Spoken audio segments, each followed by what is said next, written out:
Here's what's acceptable to everybody. Being on time, right? Not being on time is acceptable probably, to a lot of people, but some, it's going to cost you. Now, the mind must be nourished. It's got to have good food. Food for thought.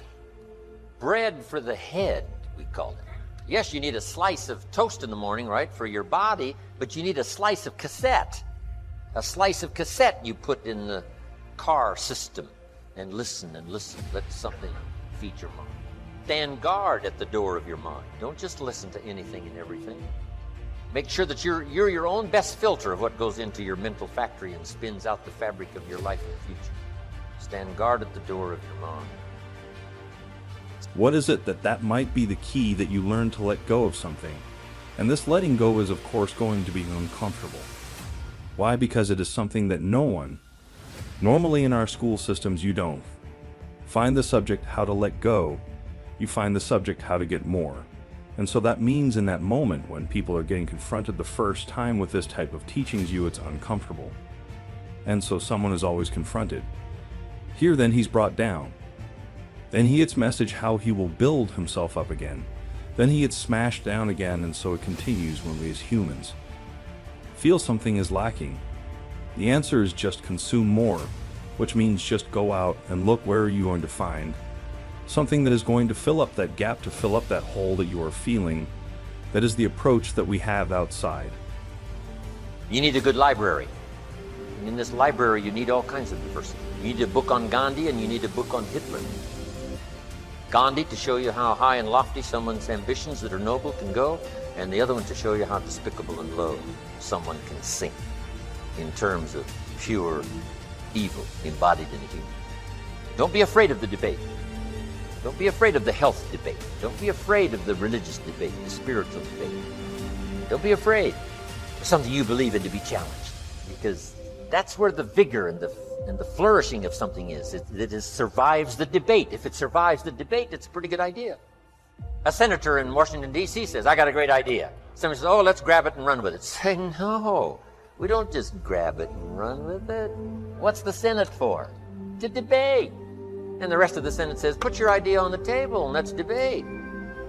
Let me point out another important distinction between character and charisma. You may have noticed it already. In both its definition and its derivation, character doesn't refer to other people. It doesn't refer to having power over other people or getting other people to follow you or gaining favor with other people. Character is something that you have and that you are. You could be marooned on a desert island and your character would still be important. In fact, it would likely be very important in that situation. But charisma wouldn't do you any good at all. Charisma requires the presence of others, while character is all about you. Character is the person you are after you've chiseled and have gotten past all the unnecessary material to what's underneath. I teach my staff around the world, put your goals in your journal. Because one of the major people you want to study is yourself. Say, here's the list of goals I put together 3 weeks ago. Here's the list of goals I put together 2 years ago. Here's some of the changes I made, rearrangement of my priorities. I scratched these off, I put these on, I've gotten these. Study your accomplishments, study what your desires are. Put them on paper, write them down. Here's another reason for writing your goals down. It shows you're serious about doing better. And to do better, you gotta get serious. You don't have to be grim, but you must be serious. Everybody hopes things will get better. Everybody hopes. Poor people hope. That ought to tell you something. It means the future does not get better by hope. It gets better by plan. Your personal behavior in the marketplace. Not just what you know and what you've learned, ready now to serve in product or service, but a big share of your future success, both economically and every other way, is going to lie in your own behavior. This is part of personal development. how do you affect other people? Is that going to play a role in the kind of income you have and the kind of future you have? And the answer is yes, of course, yes. Here's one of the most important things to think of in the marketplace: your language.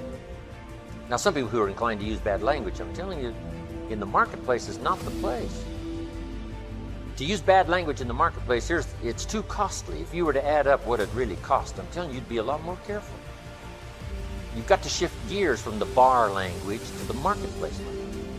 Some things you can get by with telling a dirty story and, using a little profanity in the bar, but now when it comes to the marketplace, you've got to be careful. Everything will change for you if you will change. You don't have to change what's outside.